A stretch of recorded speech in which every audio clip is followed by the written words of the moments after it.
Alors, prêter de l'argent à un ami, ça part toujours d'un bon sentiment, n'est-ce pas? C'est un geste de confiance.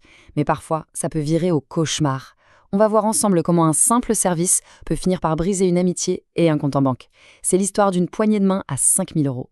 Voilà, la question est simple, directe, 5 000 euros. Une somme quand même. Est-ce qu'une poignée de main, la parole d'un ami, ça suffit? Est-ce que c'est vraiment une bonne idée? C'est tout le cœur du problème.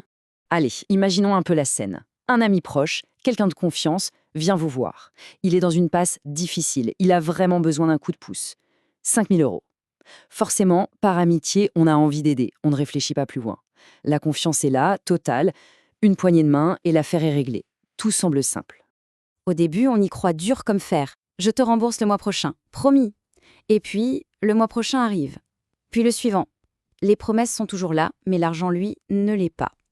Le doute s'installe tout doucement, les coups de fil deviennent un peu gênants, on commence à éviter le sujet. Bref, ce qui était un beau geste d'amitié se transforme en une tension vraiment palpable. Et c'est là la douche froide, la dure réalité. Sans une preuve écrite, une promesse, juridiquement, eh bien, c'est du vent. En cas de problème, c'est votre parole contre la sienne. Et là, c'est terrible. Non seulement l'amitié est en miettes, mais en plus, les 5 000 euros se sont volatilisés. Tout ça aurait pu être évité en connaissant un seul chiffre. Un seul. Le voilà, ce fameux chiffre, 1 500 euros. Retenez-le bien. Ce n'est pas un montant au hasard, pas du tout. C'est un seuil juridique absolument fondamental en France. Voilà ce que dit la loi, et c'est très clair. Dès qu'on prête plus de 1 500 euros, un accord verbal, une poignée de main, ça ne vaut plus rien devant un juge. Zéro. Il faut un écrit. C'est la seule chose qui compte pour prouver que la dette existe. Donc, dans notre histoire, avec 5 000 euros prêtés, l'absence de papier, c'est tout simplement fatal. Ok, mais alors, cet écrit, c'est quoi exactement? Eh bien, ça peut être un simple contrat de prêt ou ce qu'on appelle une reconnaissance de dette. L'important, c'est ce qu'il y a dedans. Il faut la date, bien sûr, l'identité de celui qui prête et de celui qui emprunte, le montant et la attention, c'est super important, il doit être écrit en chiffres et en toutes lettres de la main de l'emprunteur. Ça évite toute discussion plus tard. On ajoute les conditions de remboursement, un taux d'intérêt s'il y en a un, et bien évidemment la signature de l'emprunteur. C'est la base. Bon, avoir un papier, c'est bien. C'est le minimum. Mais attention, tous les écrits ne se valent pas. Surtout quand on parle de sommes importantes, comme nos 5 000 euros. On peut, et on devrait, monter d'un cran en termes de sécurité.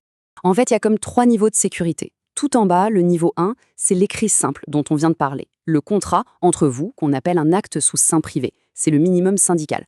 Un cran au-dessus, niveau 2, on fait contresigner ce papier par un avocat. Là, ça lui donne déjà beaucoup plus de poids. Et puis tout en haut, le niveau 3, la protection ultime, l'acte notarié.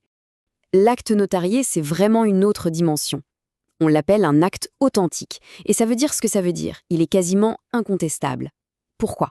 Parce que le notaire est un officier public, il certifie l'accord, mais son vrai super pouvoir, c'est ce qu'on appelle la copie exécutoire. En clair, si le remboursement ne se fait pas besoin d'aller au tribunal, de faire un long procès, non. Avec ce papier, on peut aller voir directement un huissier pour récupérer l'argent. C'est direct, c'est efficace. C'est la ceinture de sécurité et l'airbag en même temps. Ok, on a bien blindé notre prêt juridiquement. On pourrait croire que c'est bon. Mais ce n'est pas tout à fait fini. Il y a une autre obligation, une étape que presque tout le monde oublie et qui implique un acteur auquel on ne pense pas forcément, le fisc. Tiens, on retrouve notre chiffre du début, 5 000 euros. Et ce n'est pas un hasard, ce n'est pas juste le montant de notre histoire, c'est aussi un deuxième seuil légal super important à connaître. C'est très simple. Dès qu'un prêt dépasse 5 000 euros, il faut le déclarer aux impôts. Et ça marche aussi si on a fait plusieurs petits prêts à la même personne dans l'année et que le total dépasse 5 000. Et attention, c'est une obligation pour les deux côtés, celui qui prête et celui qui emprunte. Il y a un formulaire spécial à remplir avec sa déclaration de revenus. L'oublier, ça peut coûter cher en complications. Bon, on a vu les pièges, les règles, les seuils à ne pas oublier. Maintenant, la question c'est, concrètement, comment on fait pour que ça se passe bien? Pour que prêter de l'argent reste ce que ça doit être, un coup de main, et pas le début de la fin. En fait, la clé, c'est la clarté. C'est ça qui protège tout le monde. Du côté de celui qui prête, on fait toujours un contrat écrit. On vérifie un minimum que l'autre pourra rembourser. Et on garde précieusement l'original. Pour les grosses sommes, on pense au notaire. Et du côté de celui qui emprunte, c'est pareil. Il faut insister pour avoir cet écrit, être transparent sur sa situation financière, garder toutes les preuves de paiement et à la fin, demander un papier qui dit « c'est bon, tout est remboursé ». C'est juste une démarche saine pour tout le monde. Et c'est vraiment ça le message le plus important.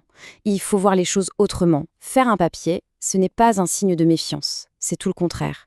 C'est dire, notre amitié, notre relation a trop de valeur pour la laisser être abîmée par un malentendu ou un problème d'argent. C'est un acte de respect. C'est poser un cadre clair pour protéger ce qui compte vraiment. Donc, au final, la question est là. Mettre les choses noir sur blanc quand on prête à un proche, est-ce que c'est un manque de confiance ou est-ce que ce n'est pas au fond la plus belle preuve de respect qu'on puisse se donner? Après tout ce qu'on vient de voir, je pense que la réponse est assez claire. L'adage dit « les bons comptes font les bons amis », eh bien on pourrait dire que les bons contrats font les amitiés qui durent.